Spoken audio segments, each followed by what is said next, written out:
В спаррингах решает не только физическая подготовка, но и интеллект. Важно просчитать каждый свой шаг наперед, поэтому борцы основательно готовились к этим состязаниям.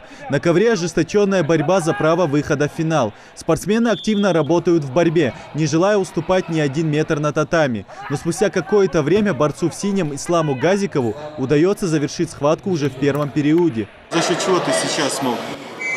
За счет выносливости и скорости работы.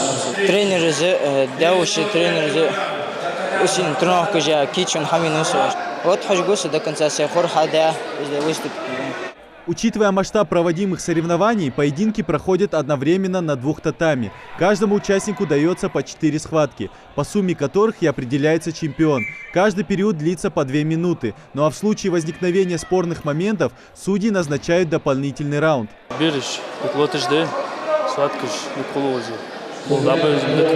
Спорные моменты разных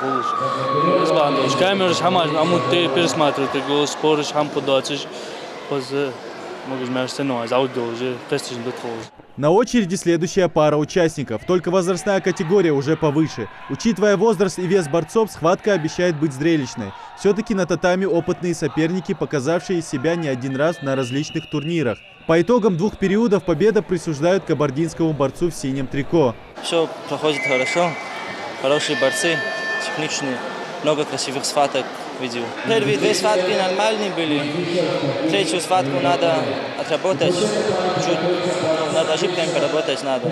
Тот факт, что вольная борьба – популярнейший вид спорта в Ингушетии, доказывает, что этот стиль продолжает жить и развиваться. Организатором сегодняшних соревнований являются руководство спортивного клуба «Чингиз», а также Федерация спортивной борьбы Республики Ингушетии. По их словам, такие турниры лишний раз дают возможность юным спортсменам проверить и продемонстрировать свою подготовку широкой публике. Мы пригласили более лучших ребят с СКФО.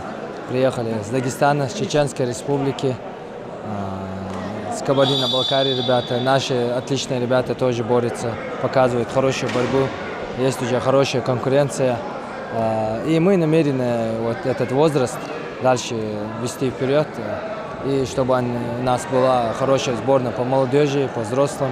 Победителей и призеров узнаем после финальных схваток. Такие масштабные турниры – хорошая возможность обратить на себя внимание. Вполне возможно, что в будущем мы услышим имена сегодняшних вольников среди олимпийских чемпионов. Идрис Ижиев, Магомед Белакиев, Новости 24.